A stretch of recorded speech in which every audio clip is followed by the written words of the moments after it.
Je suis rentré pour les fêtes. Les lumières étaient éteintes, juste mon grand-père avec un sandwich et un mot. Ce mot, griffonné d'une main tremblante, disait « Ils m'ont tout pris. Tu l'es pour moi. » Et j'ai su, à cet instant, que Noël ne serait plus jamais le même. Mon cœur a cogné comme un marteau sur l'enclume quand j'ai lu ces lignes. Pas de bonhomie familiale, pas de dinde rôtie ni de chants provençaux autour du feu. Juste cette phrase, nue, brutale, qui m'a giflé plus fort que n'importe quel vent d'hiver dans les ruelles de Marseille. Grand-père, cet homme de fer forgé par les chantiers navals, réduit à un spectre affamé, les yeux creux comme les cales vides d'un bateau abandonné. Et moi, son petit-fils prodigue, revenu de Paris avec mes illusions d'avocat en herbe, je venais de signer mon propre arrêt de mort morale. J'ai jeté ma valise par terre, le cuir claquant sur les tomates usées. Grand-père ? Ma voix a résonné dans le vide de la maison, un écho moqueur. Il a levé la tête lentement, comme si chaque mouvement lui coûtait un lambeau d'âme. Son visage, buriné par 70 ans de sel et de sueur, s'est plissé en un rictus qui n'était pas un sourire. Paul, a-t-il murmuré, sa voix rauque comme du gravier sous les bottes. Tu es là. Bien. Ils ne doivent pas savoir. Qui étaient ces îles? Des fantômes? Des voleurs? Ou pire, des proches qui avaient planté le couteau dans le dos? Je me suis assis en face de lui, ignorant la faim qui me tordait les tripes après le TGV. Le sandwich était à la mortadelle, rance, avec des pickles jaunis qui suintaient. Il en a arraché un bout et me l'a tendu. Mange. C'est tout ce qui reste. Ces mots étaient un poison lent, s'infiltrant dans mes veines. J'ai mordu dedans, et le goût âcre m'a ramené en enfance, les dimanches pluvieux où il me racontait les grèves de 68, les poings levés contre les patrons véreux. Mais là, ce n'était plus des histoires. C'était une confession, un legs empoisonné. Raconte-moi, ai-je dit, la bouche pleine, sentant déjà la rage monter comme une marée noire. Il a soupiré, un son qui semblait venir des abysses. Ses mains, noueuses comme des racines d'olivier, ont agrippé la table. Tout a commencé avec ton oncle, Marcel. Et cette salope de sa femme, Claire. Les mots sont tombés comme des pierres dans un puits. Marcel, mon oncle chéri, le frère de ma mère, l'homme qui m'avait appris à pêcher dans la calanque de Sormiou. Claire, la blonde aux lèvres carmin, qui riait trop fort au repas de famille. Ils m'ont volé l'entreprise. La menuiserie des chantiers. 60 ans de sueur, Paul. Pour un chèque bidon et des promesses en l'air. J'ai senti le monde basculer. L'entreprise familiale, ce bastion de chêne et de fer, pilier de notre lignée provençale depuis l'après-guerre. Vendu? À qui? Pourquoi? Grand-père a sorti une pile de papiers froissés de sous la table, des factures impayées, des contrats truqués. Regarde. Ils ont falsifié ma signature. Avec un notaire corrompu, un certain Duval à Aix. Et maintenant, ils vivent dans la villa que j'avais achetée pour ta grand-mère. Avec mon argent. Sa voix s'est brisée, et pour la première fois, j'ai vu des larmes tracer des sillons salés sur ses joues parcheminées. Moi, Paul Moreau, 28 ans, juriste fraîchement diplômé de la Sorbonne, j'aurais dû hurler justice, appeler les flics, brandir le code civil comme une épée. Mais non. Quelque chose de primal, de viscéral, s'est éveillé en moi. Une ombre, héritée du sang chaud du midi, qui murmurait, pas la loi. La vengeance. Cette nuit-là, je n'ai pas dormi. Allongé sur le lit grinçant de mon enfance, sous les poutres noircies par la fumée des feux d'autrefois, j'ai écouté le Mistral hurler dehors, comme un cœur de damné. Les mots de grand-père tournaient en boucle, tu l'es pour moi. Pas littéralement, bien sûr. Ou peut-être que si. Dans l'obscurité, les limites s'effritent. J'imaginais Marcel, ce traître aux mains douces, sirotant un pastis sur la terrasse de la villa, ignorant que son neveu complotait sa chute. Claire, avec ses bijoux volés scintillant au cou, riant de notre misère. Et Duval, ce notaire aux ongles manucurés, comptant ses commissions sales. Le lendemain, au lever du jour pâle, j'ai fouillé la maison comme un archéologue fouillant une tombe. Dans le grenier, sous des toiles d'araignée épaisses comme des voiles de deuil, j'ai trouvé les carnets de grand-père, des pages jaunies remplies de chiffres, de croquis de bateaux, de poèmes rageurs contre l'injustice. Un passage m'a transpercé, la famille est un chêne. Coupez les racines, et il pourrit de l'intérieur. J'ai empoché un vieux couteau de marine, lame rouillée mais affûtée par le temps, et je suis descendu. Grand-père était déjà à table, un café noir fumant devant lui. « Qu'est-ce que tu vas faire, fiston ?» a-t-il demandé, les yeux brillants d'une lueur que je ne lui connaissais pas. Espoir? Ou folie? J'ai un plan, ai-je menti, car en vérité, c'était un tourbillon. Mais les plans naissent de la fureur, pas de la raison. J'ai pris le train pour Aix-en-Provence, la ville aux fontaines murmurantes et aux secrets enfouis sous les allées ombragées du cours Mirabeau. Duval, le notaire, avait son étude dans un hôtel particulier du 18e, façade ocre pâle léchée par le soleil. J'ai sonné à la porte, mon costume gris de Paris comme une armure. La secrétaire, une brune aux lunettes pincées, m'a toisé. « Monsieur Moreau ? Un rendez-vous ?» J'ai souri, ce sourire carnassier que j'avais appris dans les tribunaux simulés. « Non. Mais j'apporte des nouvelles de mon grand-père. » Duval m'a reçu dans son bureau lambrissé, l'air suffisant, une pipe éteinte entre les dents. Ah, le vieux Henri. Triste affaire. Mais la loi est la loi. Ces mots étaient du velours empoisonné. J'ai posé les carnets sur son bureau, ouvert à la page des contrats falsifiés. Expliquez-moi ça, maître. Il a pâli, juste un instant, avant de se reprendre. Une erreur administrative. Rien de plus. Mais j'ai vu la sueur perler sur son front, comme des perles de rosée sur une toile d'araignée. J'ai sorti le couteau, pas pour menacer, pas encore, mais pour tracer un sillon invisible sur le bois poli. L'erreur, c'est vous. Et je vais la corriger. Il a ri, nerveux. Des menaces? Vous êtes avocat, pas un voyou. J'ai approché mon visage du sien, sentant l'odeur de son après-rasage cher, un remugle de peur sous-jacent. Justement. Je connais la loi. Mais la loi est lente. Moi, je suis rapide. Je lui ai donné 24 heures pour restituer les documents originaux, sous peine de voir son nom étalé dans la presse locale, un scandale qui ruinerait sa réputation de notable. Il a bafouillé, promis, mais je savais que c'était un serpent. En sortant, j'ai glissé un mouchard dans son téléphone, un petit gadget acheté sur le dark web parisien. La traque commençait. De retour à Marseille, le soir tombait comme un linceul sur le vieux port. Les pêcheurs rentraient leurs filets, les remplis d'iode et de regrets. J'ai retrouvé grand-père devant la télé, un match de foot muet, les yeux dans le vague. Et alors, a-t-il demandé. J'ai haussé les épaules. Ça bouge. Mais on a besoin d'un levier plus fort. Nous avons dîné de conserves sardines et pain sec et pour la première fois depuis mon arrivée, il a ri, un rire cassé comme du verre. Tu me rappelles ton père. Il n'acceptait pas la défaite. Mon père, mort trop tôt dans un accident de chantier, un autre legs de trahison patronale. La boucle se resserrait. Cette nuit, les rêves m'ont assailli, des visions de la villa, perchée sur les collines de Cassis, avec sa piscine turquoise reflétant les étoiles. Marcel et Claire, enlacés, toastant à notre ruine. J'ai réveillé en sueur, le couteau à la main. Il était temps d'aller plus loin. J'ai appelé un vieil ami de la fac, Lucas, hacker freelance dans le 13e arrondissement. J'ai besoin de dirt sur un couple. Sale, bien sale. Il a ri. Pour toi, Paul? Toujours gratuit. 20 minutes plus tard, mon téléphone vibrait, des photos. Claire avait une liaison avec un promoteur immobilier, un certain Rossi, qui finançait leur vie de luxe.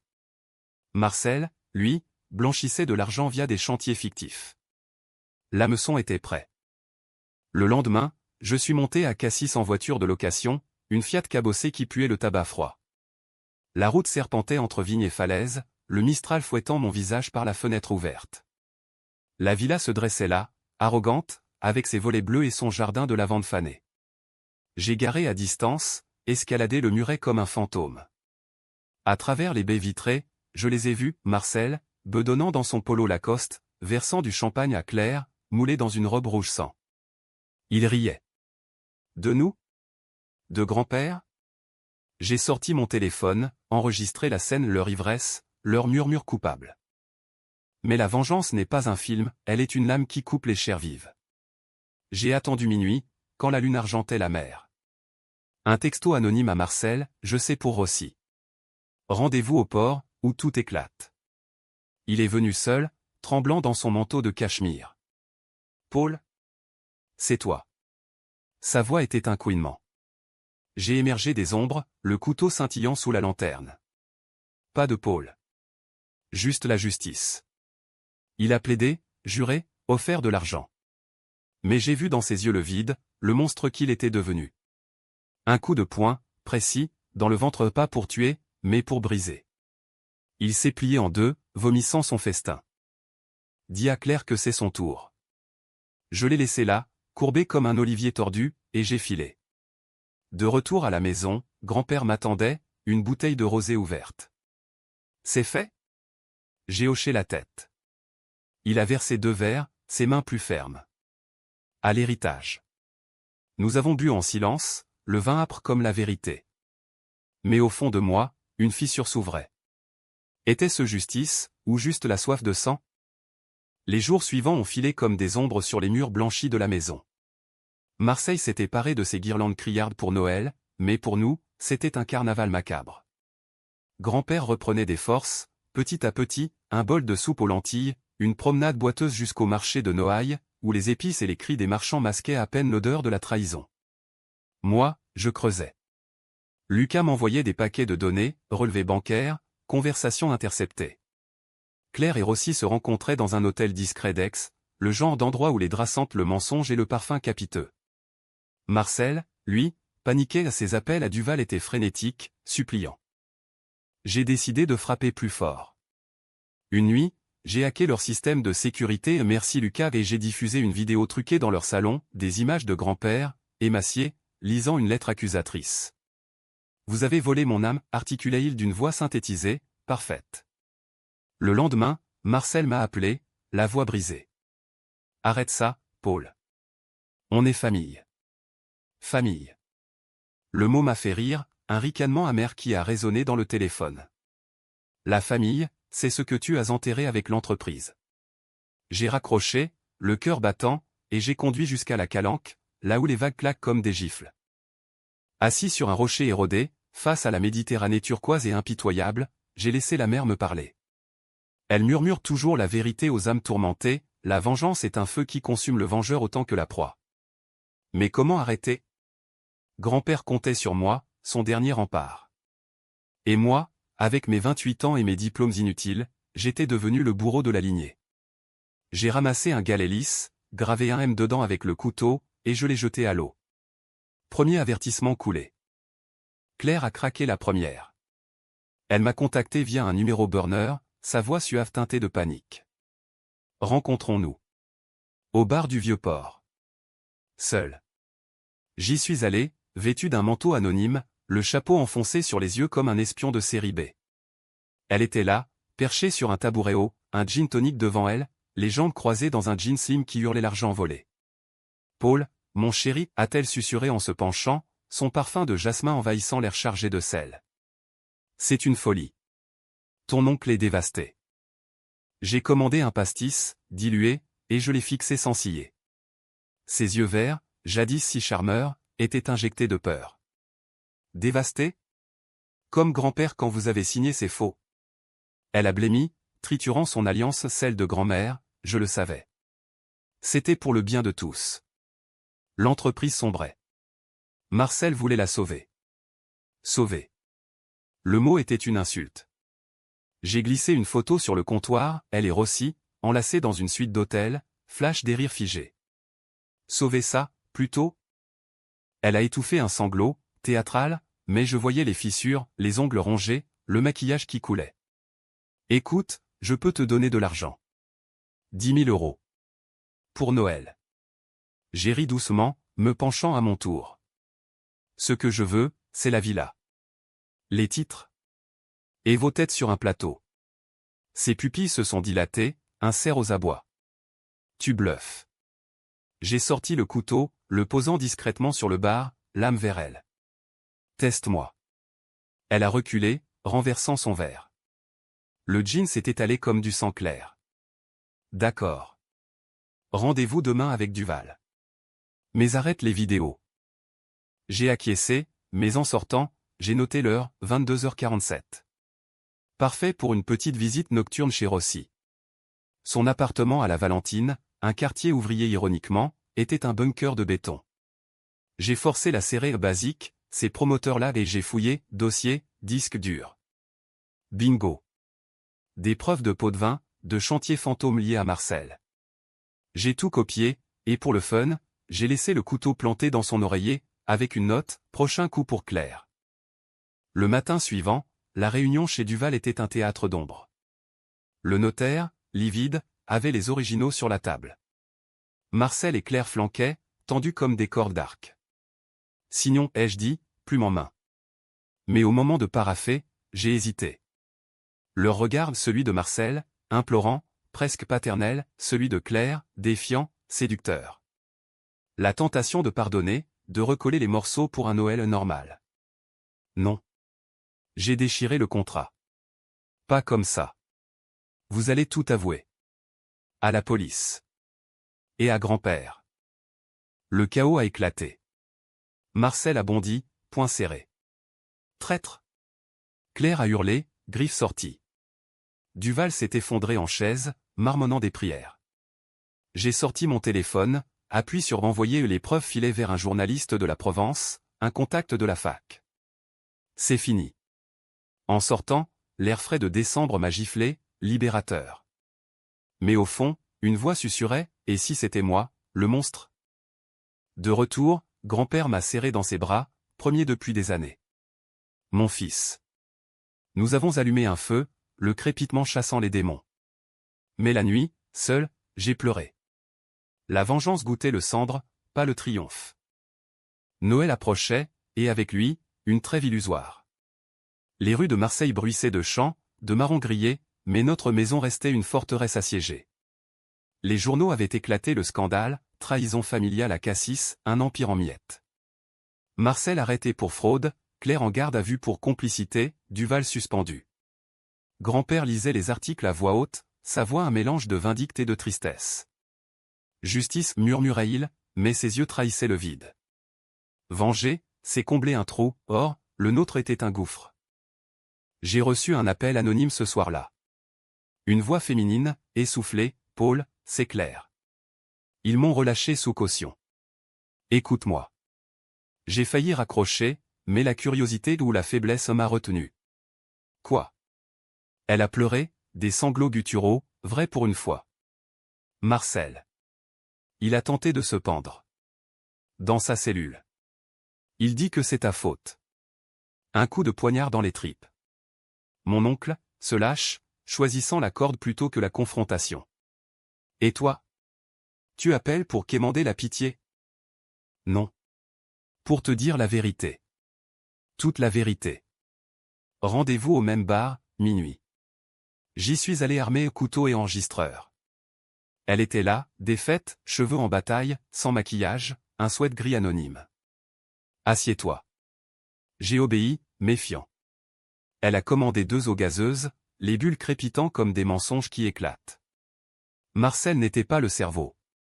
C'était moi. J'ai falsifié les signatures. Pour Rossi. Il me promettait une vie à Nice, loin de cette mer qui pue le poisson. Ces mots coulaient, un torrent de confessions, l'ennui du mariage, la soif d'argent, la haine sourde envers grand-père qu'elle voyait comme un reliquat du passé, un boulet. Ton grand-père refusait de moderniser. Il voulait crever avec ses bateaux en bois. J'ai senti la rage remonter, mais tempérée par une pitié inattendue. Elle n'était pas un monstre, juste une femme piégée dans ses propres filets. Et maintenant? Tu veux que je te sauve? Elle a ri, amère. Sauve-toi, Paul. Cette vengeance te bouffe. Regarde-toi, tu n'es plus l'avocat idéaliste. Tu es comme nous. Ces paroles ont germé comme une mauvaise herbe. En rentrant, le Mistral m'a fouetté le visage, miroir de mon tumulte intérieur. Était-elle dans le vrai? Avais-je franchi la ligne, transformant la justice en vendetta personnelle? Grand-père dormait, paisible pour la première fois. Je n'ai pas osé le réveiller. Au lieu de ça, j'ai ouvert son carnet, lu ses poèmes, des vers sur la mer, impitoyables mais purifiantes. Lave-toi dans les vagues, ou noie-toi, écrivait-il. Le lendemain, un colis est arrivé, anonyme, une clé USB et une lettre de Marcel, libéré sous caution lui aussi. Paul, mon neveu.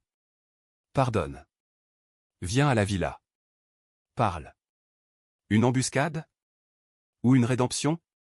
J'ai hésité, puis décidé, affronter les démons en leur terrain. La route vers Cassis était un ruban d'asphalte sinueux, bordé de mimosas en fleurs précoces, leurs jaunes criards moqueurs. La villa m'a accueilli comme une amante perfide, portail ouvert, lumière tamisée. Marcel était seul dans le salon, une bouteille de cognac entamée. Entre. Sa voix était pâteuse, les yeux rougis. Pas de Claire fugueuse, avait-il dit. Nous nous sommes assis face à face, le fantôme de temps de Noël passait entre nous. Pourquoi, ai-je demandé, direct. Il a versé 2 verres, les mains tremblantes. La peur. L'entreprise coulait. Les banques pressaient. Claire. Elle poussait. Il a raconté, les dettes accumulées, les nuits blanches, le désespoir qui ronge comme la rouille un navire. Pour la première fois, je l'ai vu non comme traître, mais comme homme brisé. Grand-père souffre. Il a hoché la tête, larmes coulant. Je sais. J'ai tout perdu. Même toi. Un silence, lourd comme l'air avant l'orage. Puis, aide-moi à réparer. Réparer. Le mot flottait, tentant. J'ai sorti la clé USB. L'épreuve. Détruis-les. Et rends la villa. Il a acquiescé, mais en signant, son regard a changé à un éclat calculateur. Trop tard, j'avais enregistré. Dehors, la nuit tombait, étoiles indifférentes. En redescendant, mon téléphone a sonné, Lucas. Paul, alerte. Claire a fui à Nice avec Rossi. Et elle a un dossier sur toi, tes hacks, tes menaces. Le sol s'est dérobé. J'étais piégé, à mon tour. La vengeance, ce boomerang. Rentré à Marseille, j'ai tout avoué à grand-père. Il a écouté, impassible, puis, c'est le prix. Mais on continue. Ensemble, nous avons planifié le coup final, confronter Claire à Nice, avec la loi de notre côté cette fois. J'ai appelé un collègue avocat, un vrai, pour officialiser. Mais au fond, la fissure grandissait. Qui étais-je devenu? Nice m'a accueilli sous un ciel d'azur impitoyable, le genre qui brûle les mensonges au grand jour. La promenade des Anglais bruissait de touristes emmitouflés, ignorant les drames qui se nouent dans les hôtels Belle Époque. J'avais pris le train, seul grand-père trop faible pour voyager. Fais ce qu'il faut, avait-il dit, serrant le couteau dans ma main comme un talisman. À la gare, j'ai loué une voiture, une Renault anonyme, et filé vers l'adresse fournie par Lucas, un appartement haussmannien surplombant la baie, payé par les fonds volés. Rossi m'attendait, je le savais, Claire l'avait prévenu. La porte s'est ouverte sur un colosse en chemise ouverte, cicatrice de boxeur sur les phalanges. Moreau. Entre, petit. Son accent corse roulait comme des cailloux. L'intérieur puait le cigare et l'arrogance, meuble design, vue mer. Claire était là, sur un canapé de cuir, cigarette aux lèvres, robe noire moulante. Paul. Tu es ponctuel. Pas de peur, cette fois. Du défi. Nous avons parlé pendant des heures, un poker menteur. Rossi offrait un règlement, la moitié de l'entreprise rachetée, en échange du silence. On enterre ça. Famille. Claire renchérissait, séductrice, pense à ton avenir. Avocat, pas justicier. Leurs mots étaient du miel empoisonné, mais je voyais les fissures, la main de Rossi tremblant sur son verre, le regard fuyant de Claire vers la porte. J'ai sorti les preuves, étalées sur la table basse comme une main royale au poker. Non. Vous payez. Tous. La tension a monté, électrique. Rossi s'est levé, menaçant. Ou quoi? Tu vas nous saigner? J'ai brandi le couteau, pas pour frapper, mais pour ancrer ma résolution. La loi s'en charge. J'ai déjà déposé plainte. Mensonge pas encore, mais bientôt. Claire a pâli. Attends. Écoute. Elle a raconté son enfance, orpheline, mariée trop jeune à Marcel pour l'argent, piégée dans un rôle de potiche. J'ai voulu m'en sortir. C'est tout. Pitié? Non. Juste manipulation. Rossi a craqué le premier. Un coup de fil à son avocat, panique. Ils viennent me chercher. La police, alertée par un type anonyme moi. Sirène hurlant au loin, ils se sont figés. Claire m'a supplié, ne fais pas ça. Pour Noël. J'ai hésité, le cœur serré. La famille, ce mot poison. Mais les sirènes ont décidé. En sortant, menottes au poignet pour eux, j'ai respiré l'air salin, libre mais vide.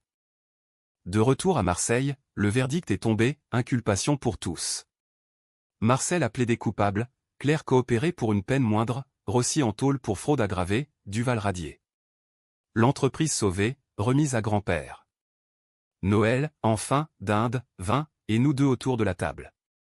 Il a levé son verre, à la paix. Mais ses yeux disaient autre chose. La paix? Un leurre. Cette nuit, les cauchemars sont revenus, Claire hurlant, Marcel pendu, le couteau dégoulinant. J'ai compris, la vengeance n'apaise pas, elle mutile. Et moi, mutilé, je regardais l'aube se lever sur le port, me demandant si j'étais le héros ou le vilain. Les semaines post-Noël ont été un enseignement. L'entreprise renaissait, timide, nouveau contrat, artisans embauchés. Grand-père, revigoré, passait des heures dans l'atelier, sciant du chêne comme pour tailler ses démons. Moi, à Paris pour le boulot, je gérais les suites légales, témoignages, audiences. Mais la capitale, avec ses lumières froides et ses anonymes pressés, me semblait un exil. Marseille m'appelait, avec son chaos chaud, ses secrets. Un soir de janvier, un mail de Claire, procès approche. Besoin de te voir. Pour le bien de tous. Mon sang s'est glacé. Elle avait été libérée en attente, assignation à résidence à Aix. J'ai répondu, non. Mais la nuit, le doute rongeait. Était-ce une manie, ou un appel sincère? J'ai craqué, pris le TGV. Aix sous la pluie, ses fontaines gargouillantes comme des rires moqueurs. Son appartement était modeste, un 2 pièces dans la vieille ville, loin du luxe passé. Elle a ouvert en peignoir, cheveux mouillés, vulnérable. Merci d'être venu. Café noir, sucré à l'oriental, un reste de son passé. Quoi, ai-je grogné? Elle a sorti une boîte, photo de famille, lettre de Marcel. Lis. Pour comprendre. Les mots de mon oncle, écrits en cellule, regret, amour tordu pour moi, pour grand-père. Dis-lui que je suis désolé. Comprendre. Le mot était une sirène. Elle a pleuré, raconté la spirale, dette, amant toxique, chute successive. Je ne suis pas né salope. J'ai été faite ainsi. Pour la première fois, j'ai vu l'humaine derrière la traîtresse. Ma main a effleuré la sienne, pardon? Non, juste fatigue. Ça change rien. Tu paies. Elle a hoché la tête. Je sais. Mais sauve-toi, Paul. Cette haine te tue. En repartant, la pluie lavait les rues, mais pas mon âme. À Marseille, grand-père sentait mon trouble. Quoi de neuf? J'ai tout dit. Il a froncé les sourcils. Ne flanche pas. Il mérite. Mais sa voix tremblait. Le soir, nous avons marché au bord de la mer, vagues claquant nos chevilles. La vengeance, fiston, c'est comme le sel, trop, et ça brûle tout. Le procès a été un cirque, tribunal d'ex-bondé, flash des médias. Marcel, défait, a témoigné, j'ai trahi par faiblesse. Claire, stoïque, a assumé, par ambition. Duval, pathétique, a imploré la clémence. Moi, témoin clé, j'ai parlé droit, voix ferme. Le juge a rendu, peine suspendue pour Marcel et Claire, prison ferme pour les autres. Justice molle, ai-je pensé. Mais grand-père, à la barre, a serré ma main, c'est assez. Pourtant, la nuit du verdict, Claire m'a attendu dehors. Paul. Un baiser sur la joue, fugace. Merci. Pour ne pas avoir poussé trop loin. J'ai reculé, brûlé. Était-ce merci, ou poison final? Le printemps a effacé les cicatrices hivernales, olivier en fleurs, mistral doux. L'entreprise tournait, un phénix de bois neuf. Grand-père, presque joyeux, planifiait des extensions vers Toulon, peut-être. Moi, de retour à Paris, je reprenais le barreau, mais hanté. Les rêves, Claire riant, couteau en main, Marcel pendu à une vergue. Et grand-père, spectateur muet. Un appel de Lucas, Paul, alerte. Rossi s'est évadé. Direction Marseille. Le passé ressurgissait, comme une vague scélérate. J'ai sauté dans le premier train, cœur en vrac. À la maison, grand-père barricadé. Il veut se venger. Pour Claire. Nous avons attendu, armes improvisées, couteaux, barres de fer. La nuit, coup à la porte. Rossi, déchaîné, ivre de rage. Où est-elle? La bagarre a été brutale, point, sang, cri. J'ai planté le couteau dans son épaule nôtre pour tuer, mais stoppé. Il s'est effondré, hurlant. Police arrivée, menottes. Fin. Non. Dans l'ambulance, il a craché, elle t'a eu, gamin. Elle t'aime, à sa façon. Mensonge? Vérité? Claire arrêtée à nouveau, pour complicité d'évasion. Au parloir, elle a avoué, Rossi était fou. Mais toi. Tu m'as changé. Un baiser volé à travers les grilles, celle des larmes. J'ai fui, brisé. Grand-père, voyant ma dérive, a dit, lâche prise. Vie. Il est mort ce printemps, paisible, dans son lit. Funérailles provençales, olivier planté sur la tombe.